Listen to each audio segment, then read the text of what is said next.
Du Bois, yes. Yeah, W.B. Du Bois. Anyway, the theme this year is Black resistance. Isn't that cool? Absolutely. And you personify that like all the time. Like, no, this is not correct. Oh, the exhibit at the DeYoung Museum, Ramses II. That's what we're talking about. Because when I saw it, I'm like, oh, what Professor Manu say about this? What would he say? Because you take people on trips. Actually, you're going to be taking people on a journey to Kemet and to I don't know if you're going to be going to Southern Sudan or not, but you are an expert in this field, and so I just couldn't publish anything without checking with you. Like, have you seen it? What do you think? Who is Ramses II anyway? Because the narrative through those earphones, we buy or rent the guided tour, the audio tour. That's not you speaking. I don't know why no one ever hires you. That would be so awesome. Well, actually, they need to hire you before they even put these things together. And all the other wonderful scholars that we met, some of them at that wonderful conference. Tell us a little bit about that conference and if there's going to be another one. And then let's just jump right on into Ramses II and who he is and why we should be honoring him and what's happening at the DeYoung Museum. Yeah, well, I think you're referring to our Kushite Nubian Heritage International Conference that we had in October of 21. So just over a year ago, and we had presenters from 7 different countries to look at Kush and Nubia as indigenous African civilizations that go back into antiquity.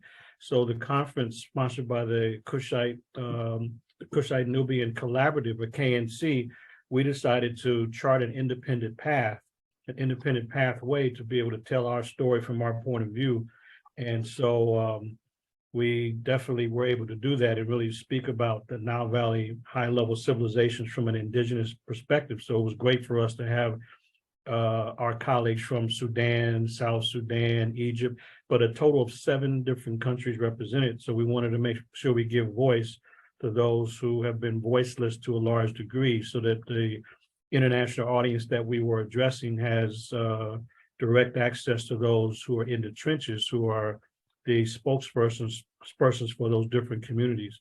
So that was part of that, the focus of the conference. But this Ramses exhibit, folks have been, so this is in San Francisco right now. It's Ramses the Great and the Gold of the Pharaohs. And people were talking quite a bit about it in the fall, because there was a widespread full-court press to emphasize and promote this to the public.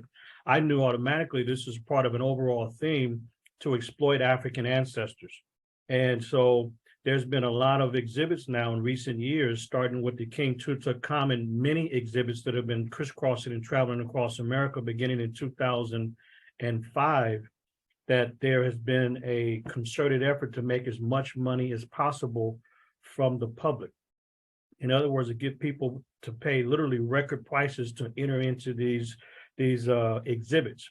The King Tut exhibit in 2005, 6, and 7, it broke records where people were paying $30 per person, but they still didn't meet the revenue goals. So they had to take that tour to Europe. It came back to the U.S. So they still didn't meet all the financial goals. But since that time, that's what the focus has been, to find a way to promote African ancestors who have been reduced to nothing but so-called mummies, because unfortunately the paying public, they love to look at human remains that have been reduced to simply mummy status. So people will pay a ton of money to look at exploited African ancestors, whether it's King Tutankhamun or Ramses II or whoever it may be. And then they always, literally, the Egyptian government and Zahi Hawass and others, they always push and promote the idea of gold. So it's always a golden city, or a golden mummies, or a golden parade, where in 2021, 21 African mummies were paraded through the streets of Cairo. They were taken from the Cairo Museum and literally paraded through the streets. They called it a golden parade, and it was an outrageous, disrespectful spectacle to take them from the Cairo Museum to the new National Museum of Egyptian Civilization. And they could have just sent them there and just had a parade, but they wanted to exploit the mummies. So in the larger context, the Ramses II exhibit is a part of this. And in fact, the exhibit is so misleading. The gold that they speak of, there's no gold from the 19th dynasty around 1250 or 1300 or so BCE. They took gold from a completely different era in order to throw it in the museum because they know that attracts the museum going public. And by and large, people of African descent do not go to museums. They typically don't. So it's not really for us, it's for those that have no moral compass, that can see human remains being exploited, and they're excited to go and they spend a lot of money. Now, this exhibit, by the way, is $40. 40. This is a new record. 40 on the weekend. If you want to save a few dollars, it's 37 during the week. And even for children, they're charging $25 and up. So the exhibit also was very poorly organized, but the main thing is to find a way to use African mummies to draw revenue in these different museum exhibits. And that's what the Ramses exhibit is really about. Very poor. All the ones I've seen at the De Young Museum, this is the worst and the most poorly organized of all of them. Mm-hmm. Right. Yeah. Yeah. I went on what our ancestors called the Jubilee, which is January 1st, which comes after the night watch. And then, January 1st was the day that the Emancipation Proclamation became law, and those people of African descent who were able to get away were free because the law wasn't being enforced. And that particular trajectory has, come forward insofar as we have all these laws on the books, like civil rights laws, that we didn't need a civil rights movement because the laws were already in place, but they weren't being enforced. So I was wondering if you could talk a little bit about Ramses II, the great Ramses. He's credited with a reign of peace and a peace treaty that was signed between his kingdom and that of the Hittites, and them having 100 years of peace. So he was able to build, and he built more, I was reading, you can tell me if I'm right or not, than any other pharaoh. And there are these big, wonderful,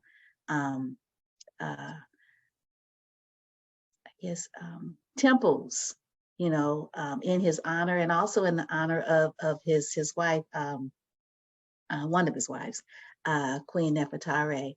And so anyway, and he had I think he had 100 kids. Well, anyway, he had a lot of children. And and then in this one of the temples, I think it's Queen Nepotari's temple, the light comes in twice a year from the sun. I think October 22nd, and another date I think is in February. And a lot of times people want to plan their visit so that they could see the sunshine come through at that particular time.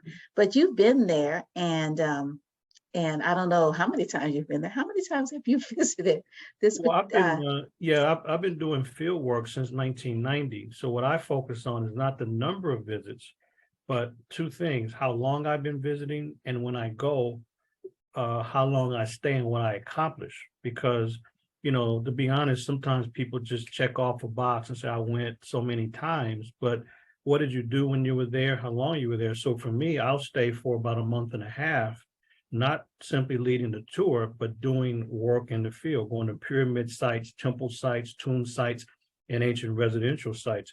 That's really the most important focus. But with the Ramses, the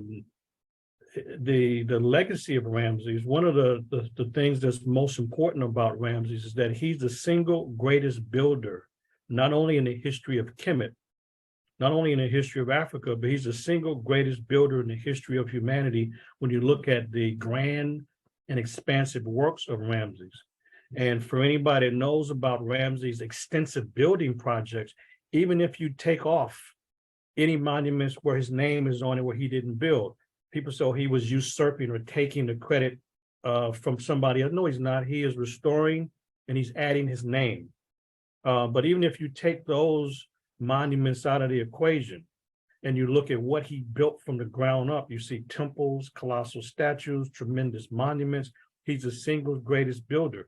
So when we go to places, as you were just referring to, in the south of Egypt, Abu Simbel, where his major temple is there, and then his temple of his wife Nefertari, you look at this grand building, and so usually the guides are very intimidated by Ramses building projects. So they say that Ramses was ego tripping. And I always tell my group that listen at this misinformation over our shoulder.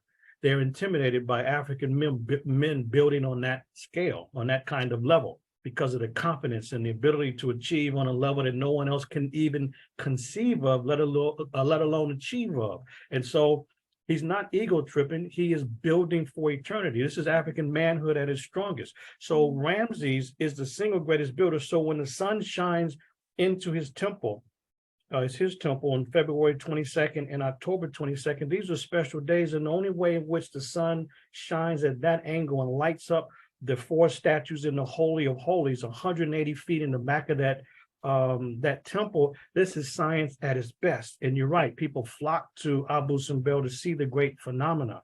But Ramses is the single greatest builder. But you don't get that. You don't really get that idea when you go to the Ramses Museum, because the curators and those that organize the exhibit, they misrepresent the importance of Ramses and his reign and legacy. So they're focusing on fighting and warriorism as opposed to him as a great builder. So when you go to the exhibit, for example, when you go to the exhibit, sorry about the video, but when you go to the exhibit, the first thing that's there, the first gallery says Ramses as a warrior. That's not why he's most important. He's most important as a prolific builder. And so they have this section with Ramses as a warrior. Then there's a little section on the spiritual tradition, which is minimized. It should be maximized because of the great temples built during his reign in the 13th century BCE.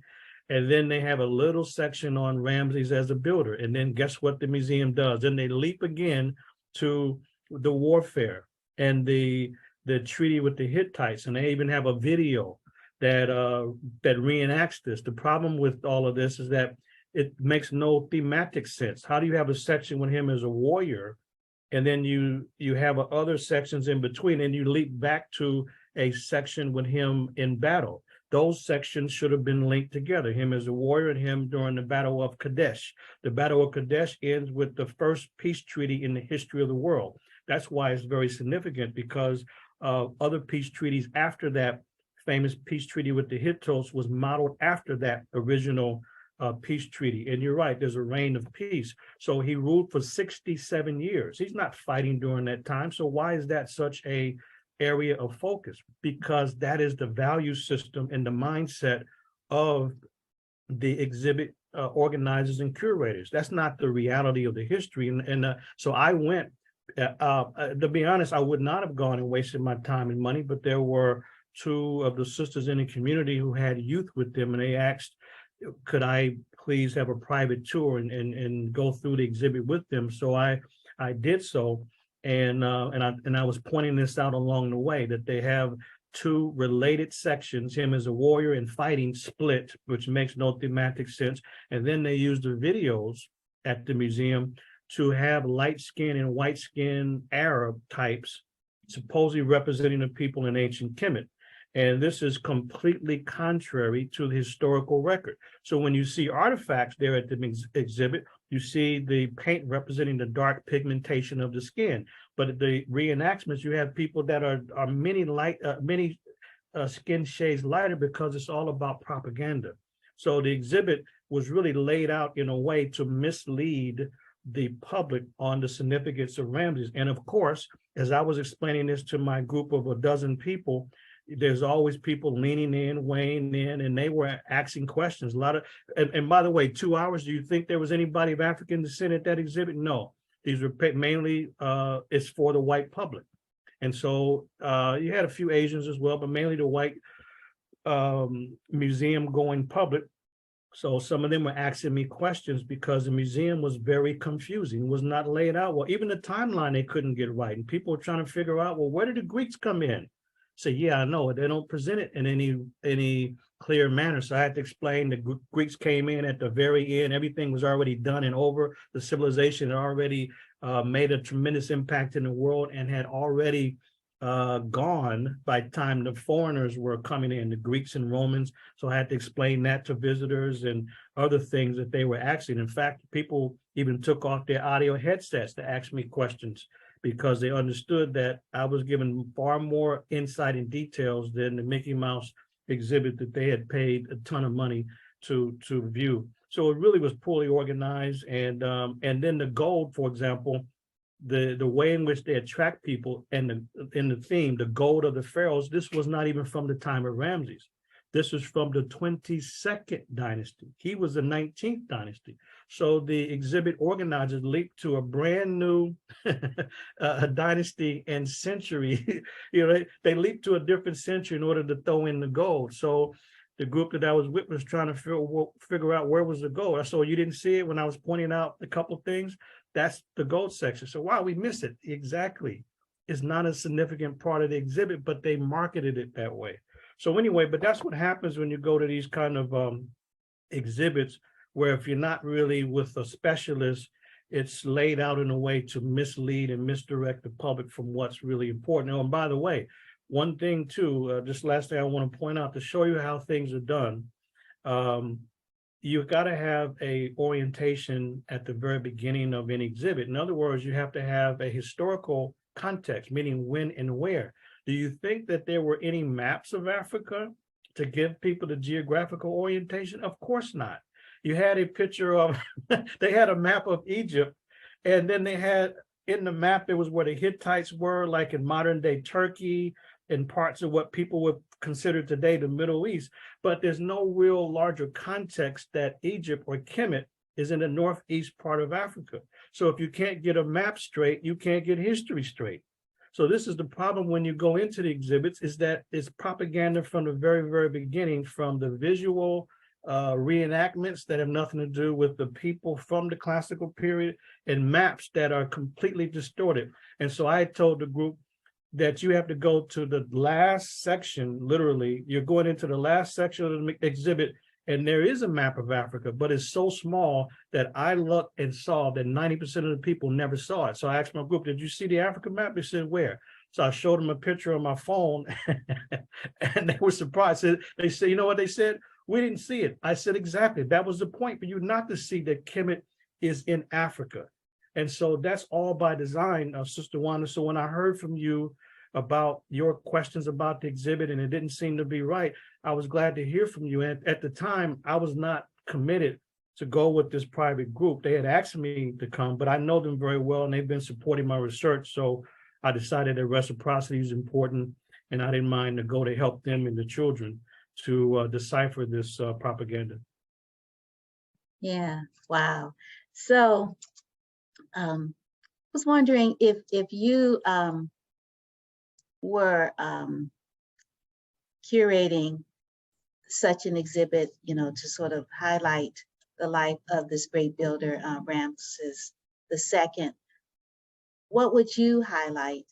Like how would you curate it? What would you emphasize and de-emphasize? And before you talk about that, where was the map of Africa? I don't know if I saw it. I might have missed it myself. Yeah.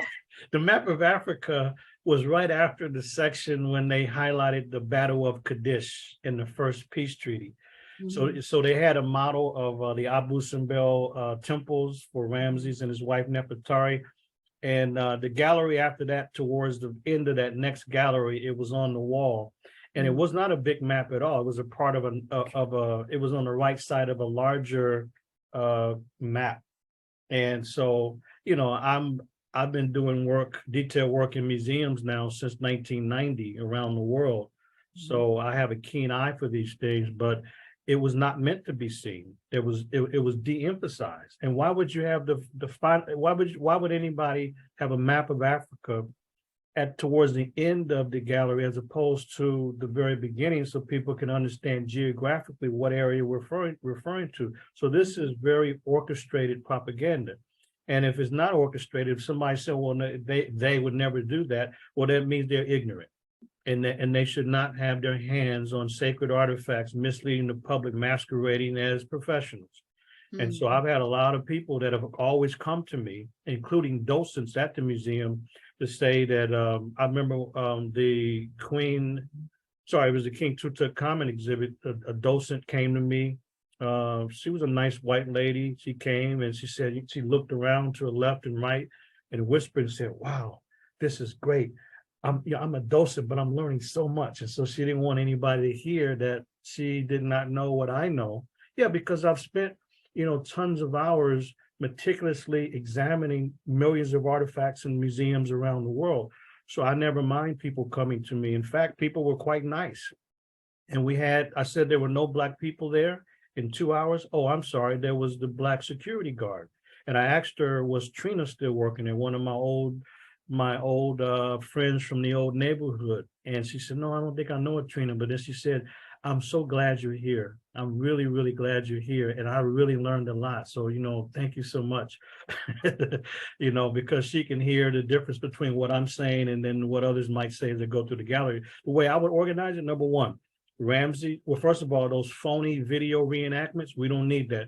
That's phony, it's fake, it's biased nonsense with light skin and white skin Arab actors supposedly reenacting some ceremony. You don't have to do that. What I would have done is forget all that. The reenactments are fine. It simply could have been the videos of the actual rituals on the temple and tomb walls that you can see.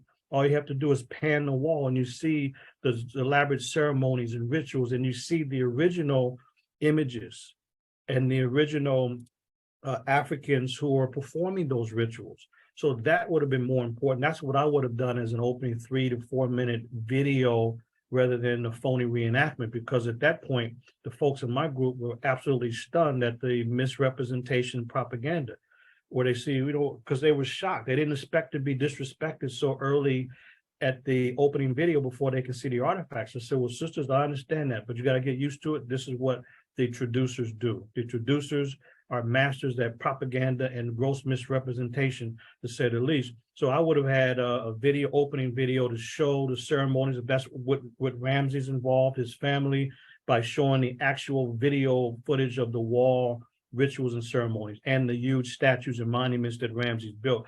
Then I would have opened up the gallery with the most important thing about Ramses and him as the greatest builder on record, and show those monuments that represent his great building feats.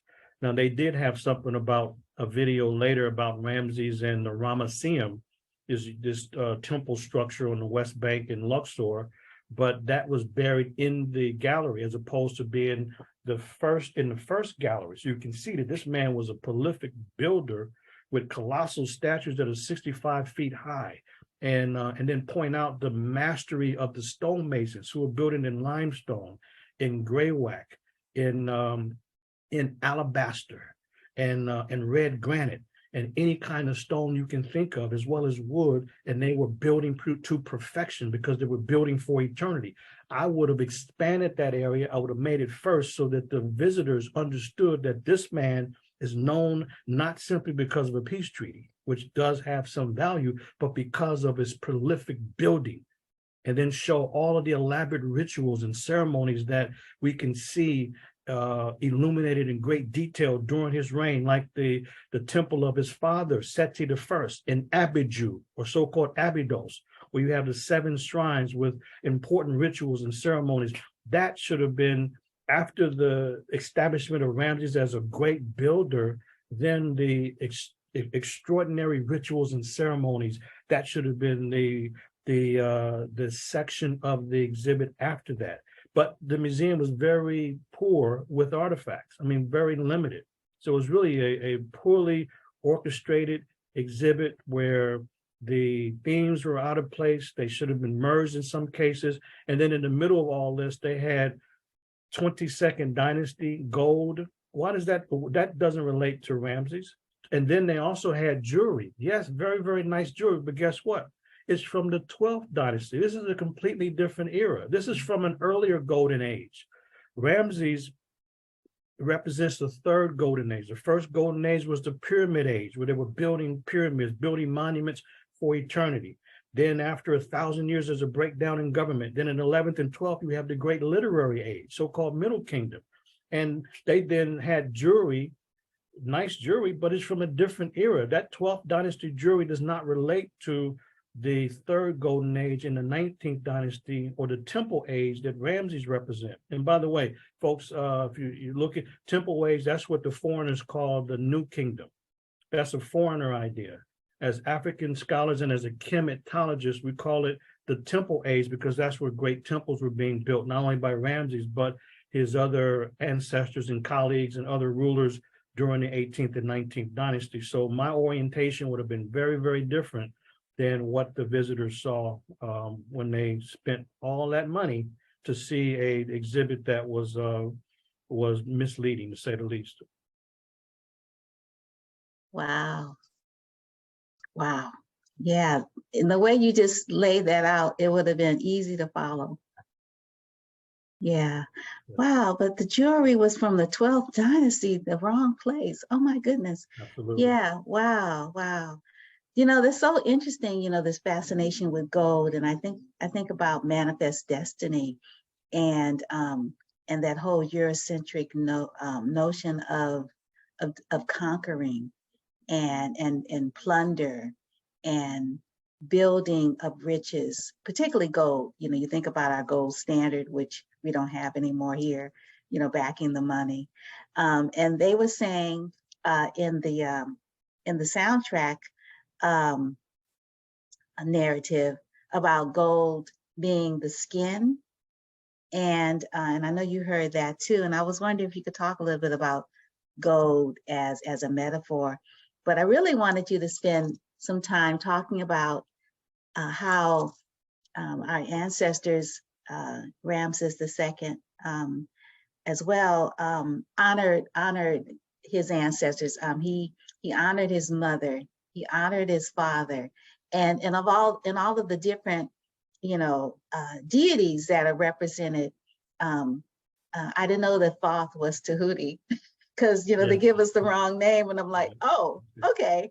And then you know we've got you know the sky goddess, and then I just think about the different names in our different spiritual traditions. You know, we've got the Kemetic, and we've got, you know, Ifa, but they're all the same. And so they're different names for the same deity. And I don't know the Greek ones really well. So I looked at it, I was like, oh, Tahuti, okay. Yeah, so I just wondered if you could talk a little bit about that, because I'm always really interested in that. And then they talked a lot about, or they showed the different sacrificial animals and insects and things like that, and they were put in the tombs, you know, wrapped and things like that. And they said it was big business. Yeah. Yes. Monetizing everything. Right. Yeah. You know what? I'm glad you mentioned that, because that's one of the other problems with the museum, is that those mummified animals in that section of the museum, none of them were from the time of Ramses. This is from the late period. This is when the foreigners were there. So during the foreign period, when foreigners would come, because we have to look at a string of foreigners, from the Assyrians to the Persians to the Greeks to the Romans. The Arabs still hadn't arrived until the 7th century of the Common Era. But all these string of foreigners come, but particularly during the Greco-Roman period, starting with Alexander. I didn't say Alexander the Great, but Alexander of Macedon. Nothing great about fighting and killing all the time. But they started to mummify everything because they didn't understand the African practices. And so whenever you start looking at this late period, the 4th century before the Common Era, that's when you see a lot of changes. So all of those mummified animals were from the time when the Greeks and Romans began to imitate African practices and change a lot of the values. So they're not from the time of Ramses. That's why I say it was poorly organized. They were thin with actual artifacts. So if somebody was not looking at, as I was, the actual time period in dynasties, they would think that And it's a logical thought process that this must be from the time of Ramses and associated with Ramses, but they were not. They were not from the time of Ramses, nor were they associated with Ramses. So it is ahistorical and amateurish to leap through history, literally to leap through history and just and go and just start leaping centuries and centuries later in order to come up with some kind of theme for an exhibit. So this is really what you saw with those animals there. And I'm sorry, your other main question was about honoring the deities. I mean, yes, because it was yes, like, remember that big room where they had all the beautiful pictures on the walls of the deities and on the ceiling, and then there was one where there was this yes, tomb, and you could look under the tomb and you could see the impression. That was a cool photograph. But very anyway. much. Yeah, very much. Yes. Yeah. So that was one of the areas of the exhibit where it was related to the time of Ramses. In fact, so they showed the tomb of Sennacherib. Sennacherib was one of the high officials during the Temple age. And Sennacherib's tomb is at a place called Deir el-Medina. Deir el-Medina is the modern name, but the name in classical Kemet was called Set Ma'at. Set Ma'at means the place of truth. I mean, what a name for, and so that was the name of the village there. So the village has several hundred homes from antiquity that are still there. The old steep streets are there, the rooms are there, but there's tombs like the tomb of Sennacherib. And I was just there in October and November. Yeah, I was at the tomb of Sennacherib. So what they did was they had an actual coffin, and then they had the visual representation of how the tomb looks. That was one of the few things I thought was done very well, but very beautiful. So if anybody looked at the coffin, they can see these dark-skinned, super brown, almost black skin images that were completely contrary to the video reenactments that people were exposed to.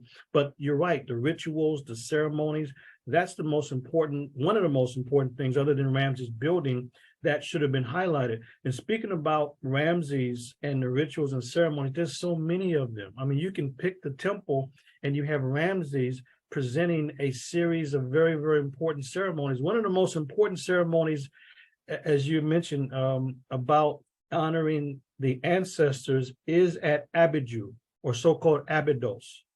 At this location, the temple of Seti I, his father, Ramses' father, he started the temple, and his son Ramses finished this great temple at Abidu. It's in the middle part of Kemet.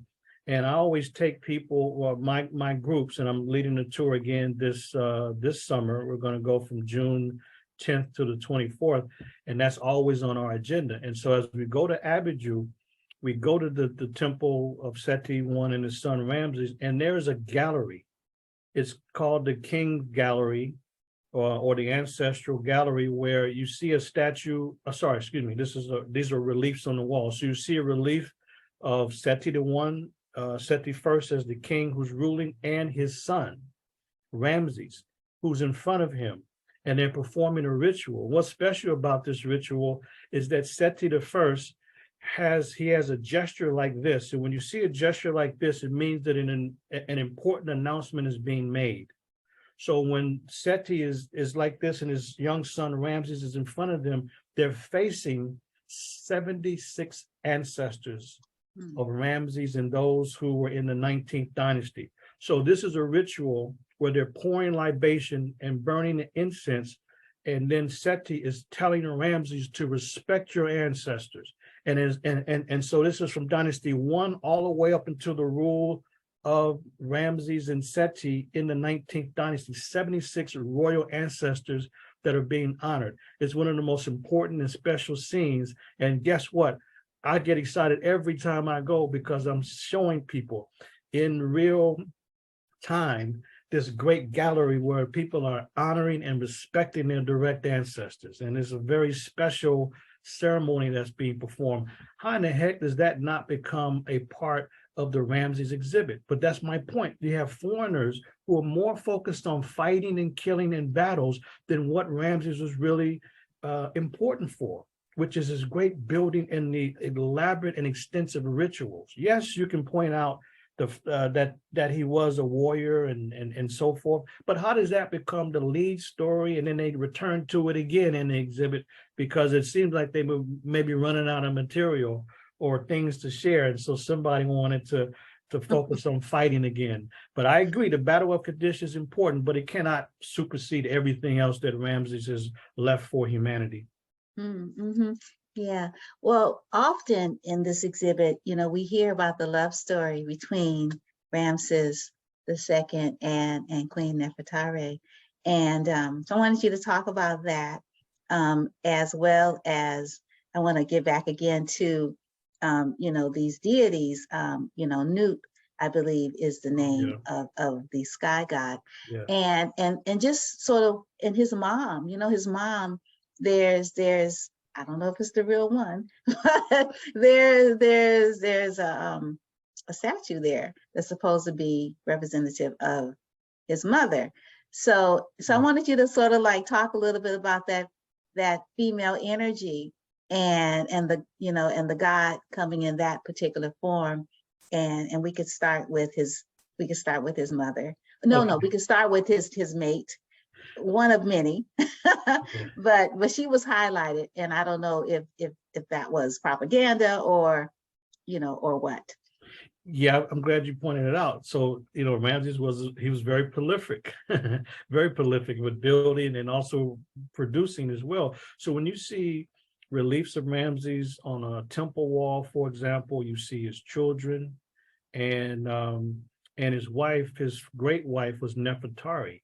And you see the love and respect, where he has a great temple at Abu Simbel, but so does she.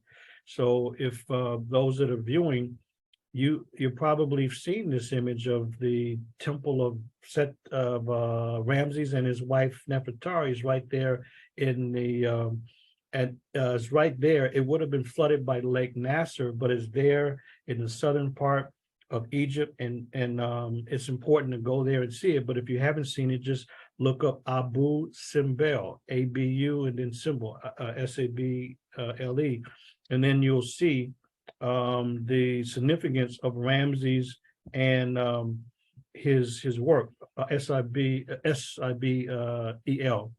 Is that the picture?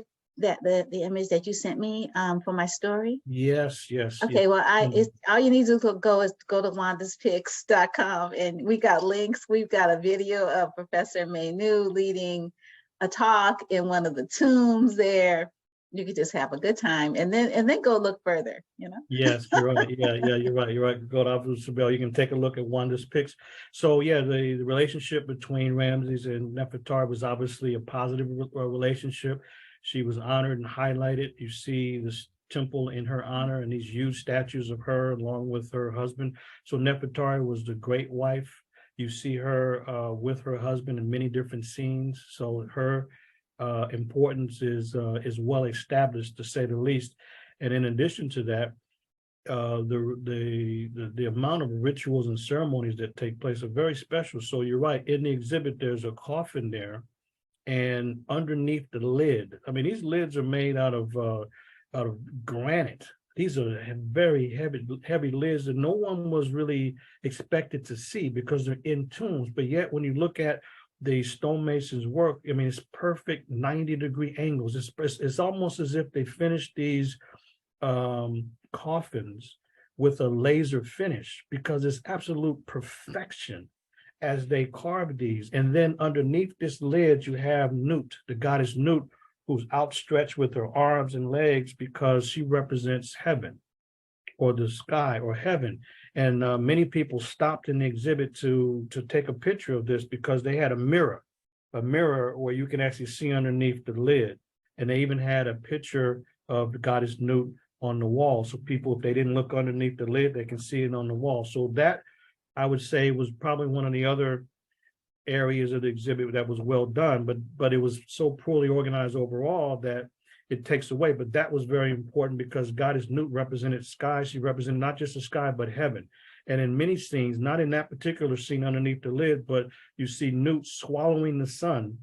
It was dark in the world. And then you see literally hour by hour, the sun traveling through the body of Nut, and then she gives birth to the element, the most powerful element in our universe, the sun, in the morning, and then gives light and life to the world. I mean, what a tribute to women, where the sun, she's giving birth to the greatest element in the universe. This is why Nut is so important and so special.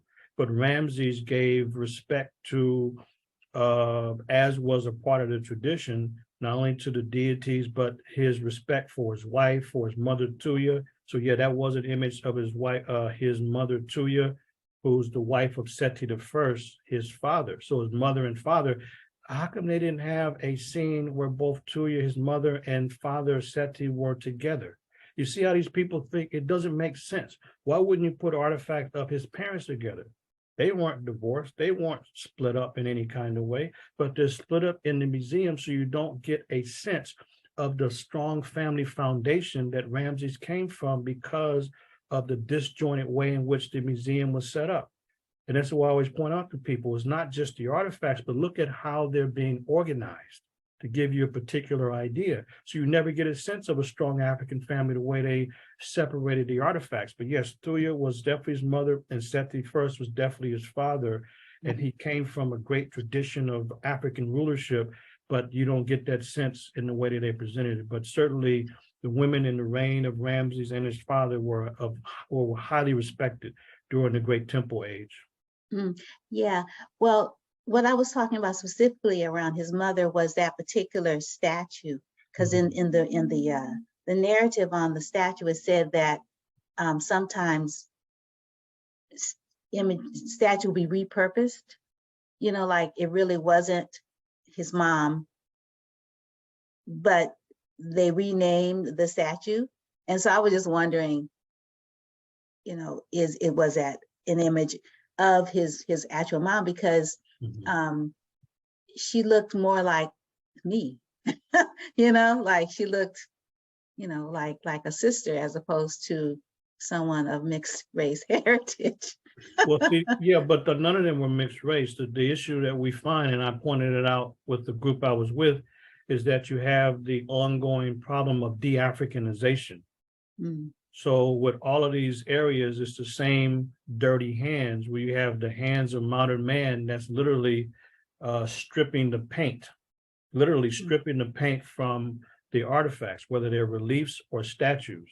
And it was so blatant when I was there just a couple months ago at one of the temples that a number of people stopped to watch these modern workers literally just with a sledgehammer just banging out and destroying wall material. I have video footage and photographs going back to 1994, and that's why I started to write the Vanishing Evidence of Classical African Civilizations series. So the Vanishing Evidence series, I've documented the vanishing evidence in temples, the vanishing evidence in tombs, the vanishing evidence in museums, where you have modern, not ancient, but modern conspirators that are literally de-Africanizing images by stripping the paint color, literally scraping it off in modern times, and reshaping the facial structure, nose structure of the lips. So that's what you have going on. And there was evidence of that at the exhibit itself. So that a lot of the artifacts are carved on a white limestone. So limestone is white. So when you strip the original brown paint away, what the visitor's looking at is the white limestone. And they get the impression, oh, well, that must have been how they look. No. If you look closer, you'll see the original brown, dark brown, or almost black traces of the original skin color.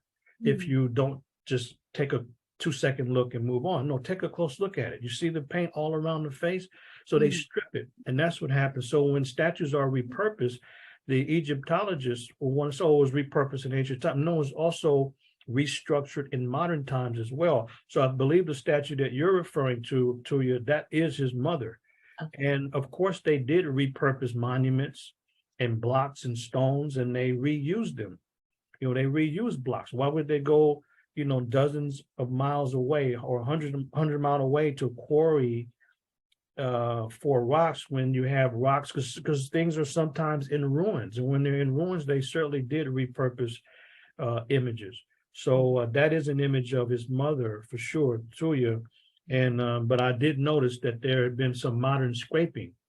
And so if they want to repurpose something, then usually during the time of Ramses, what they would do is change the name, if anything, or add the name, as maybe they restored the monument, but they don't go around changing facial features and stripping off paint. That's done since the mid 1800s and later by modern conspirators who have a racial agenda. And I've been able to document thousands and thousands of cases of this. This is why people on Facebook had looked at a post that I made regarding the Avenue of the Sphinxes in Luxor, linking the Luxor and Karnak temples.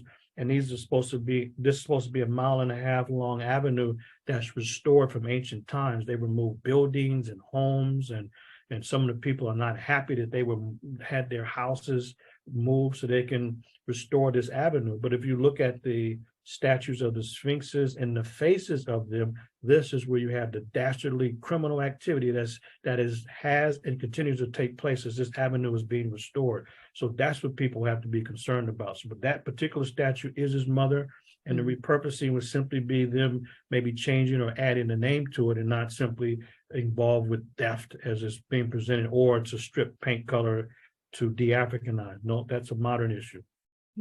Wow, that's Vanishing Evidence series. So where is that series? Is it on your website? It's on my website, so anybody can go to manuampim.com and then look at the Vanishing Evidence of Classical African Civilizations series. And I've written a number of essays in that series since 1994.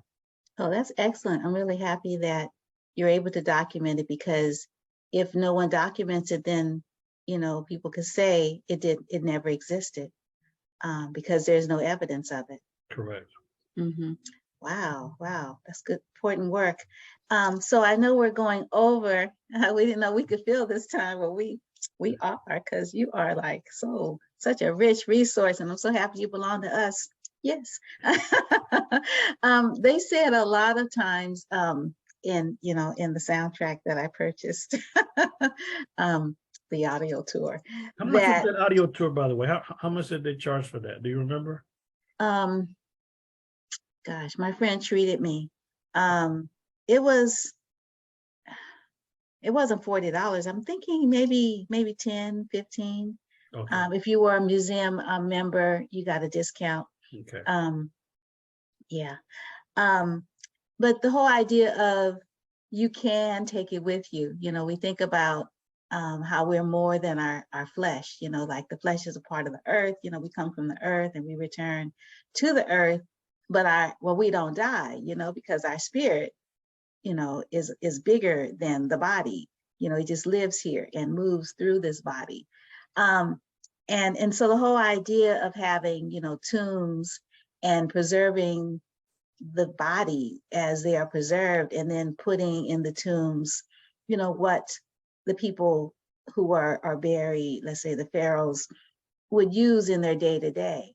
And then I was just thinking about other traditions, like the terracotta warriors, how they also were buried with what they needed, what they would use in the day-to-day. So, you know, if they needed some sustenance, it was right there. If they needed some help, like they had servants, they would be right there. But they didn't kill people, like, and have like, well, I'm not sure, but I know the, you know, in the Kemet, they didn't actually kill people and have, because sometimes some traditions, they actually do kill live people, you know, not live, but, and then have the remains of those people are in the tombs too.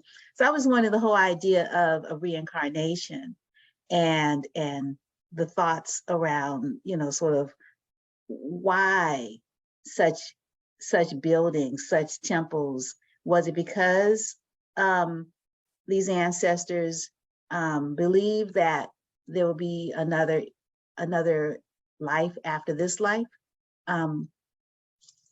Yeah, all the evidence says yes to that. In fact, even in the temple that I was referring to a few minutes ago, the Seti, the first temple that was completed by Ramses, but that temple at Abidu, you see it there. You see the resurrection literally the resurrection, you look at the reincarnation, it's a continuous cycle, but you see it there at the temple. You see it at the Dendera temple that's not too far from there in the Kina area, because we go to both temples together on the tours, and you see it. You see the Immaculate Conception, the divine birth, you see the reincarnation, you see all of that. And it's very vividly portrayed with in the temple with the different reliefs. So it's clear that this is how they saw it, whether someone looked at the temples there at the Abiju or Dendera area, or if they went to the Valley of the Kings and looked at all of those tomb paintings there. You see the 12 hours of the night, and you see the resurrection or the reincarnation of the sun. This is them identifying as the sun. The sun takes the 12 hours during 12 hours in the Duat. The Duat is the place of spiritual transformation. So it's DWAT, the Duat, or it could be DUAT, but the Duat is a place of spiritual transformation. And so during those arduous 12 hours during the night, a person, the sun, represented as the creator or the initiate, they have to go through each gate in each perilous journey, and each gate represents an hour of the night. So during those 12 hours of the gates, one has to go through each of those perilous journeys. And you have to know the words of power, and you must have powerful beings around you to make it through that arduous journey night, hour by hour during the night.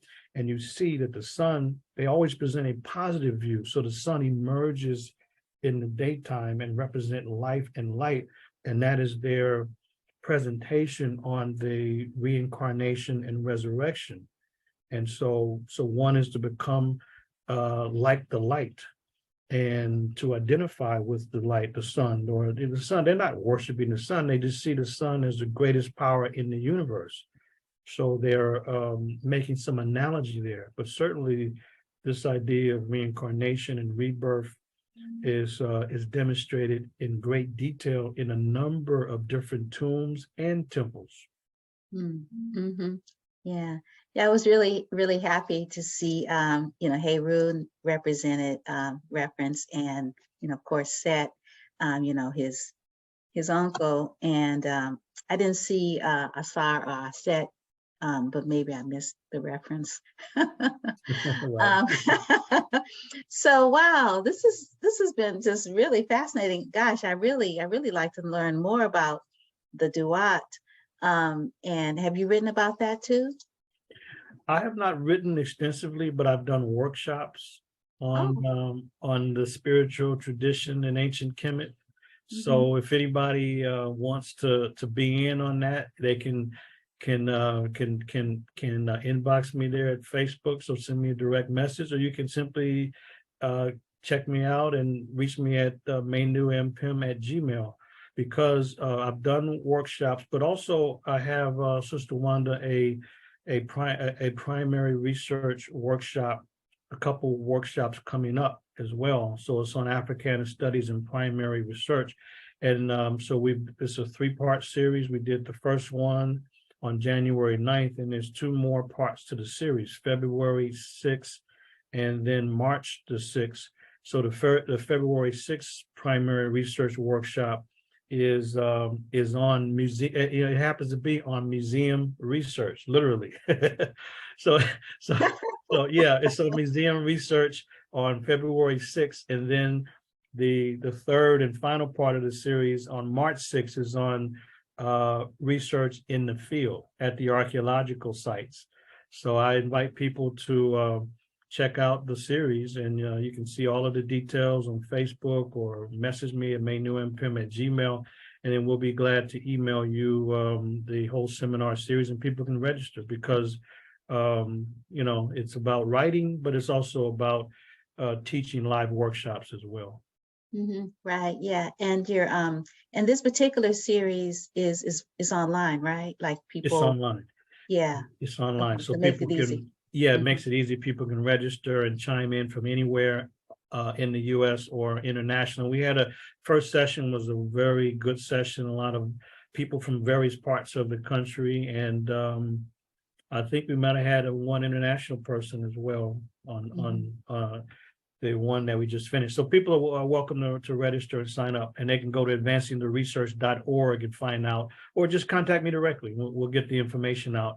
But it's very important that we look at the significance of museums, and that's a fundamental institution for the dissemination of information. Unfortunately, most times it's the dissemination of misinformation. We know about the problem with textbooks and the History Channel and Discovery Channel and National Geographic Channel and the docudramas that misrepresent history. But all too often, Sister Wanda, is that people misunderstand the significance of how museums play a key role in disseminating information to the public. Yeah, yeah. Wow. Well, this has been a really wonderful conversation, and I'm going to join you in your series, but I'm really looking forward to when you do the Duat series, I don't know, workshop, whatever, because that looks really great. Like this whole idea of this journey, like we hear all the time about the Eurocentric hero's journey, but this is our hero's journey. Yes. But I don't know it. I can recite the other one, but I don't know this one. And you came out with a new book, so people can also purchase your book. Is that on your website too? And could you tell us what it's called again? Yeah, I appreciate it. So my book, A History of African Civilizations. So that's my most recent book, and I'm going to come out with a second revised edition very soon. So A History of African Civilizations, where I'm covering some of the information. And actually, that's a part of the registration. All that register for the primary research seminar series, they get a copy of A History of African Civilization. So anybody can find it on our website, advancingtheresearch.org, or simply go to manuampim.com. Now, if somebody buys it on Amazon, they can, but only thing I say to them, I'm not signing it if you pay Amazon their fee and you buy it there. So you can get it there, no problem. We want to get the word out, but we want you to make sure that the revenue goes our way so we can get the word out and continue to fund our projects. Right. Yeah. So you'll be back in the classroom, I guess, fall 2023? In the fall, yes. After a couple of things, after the trip to Kemet, 15-day tour and a 16-day tour to Ethiopia. And then after that, field research in that region as well. So after the tours, the field research, then yes, in August, I'll be back in the classroom. Yeah, I was just wondering, people are like, who want to actually see you in person, they could like register for your classes at Contra Costa, right? Contra Costa Community College. Correct. Yeah. Right.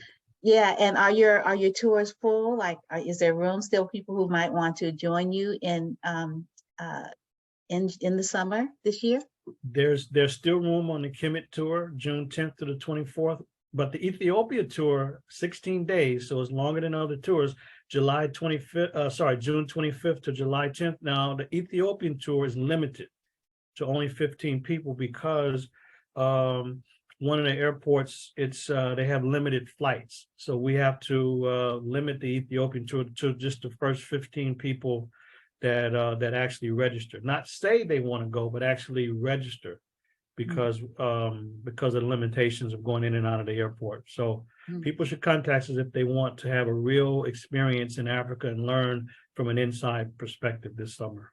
Right, yeah, and I just have to tell everyone that Professor Manu, if you're looking at the stars, he always gets 5 stars, even though there's only room for 4.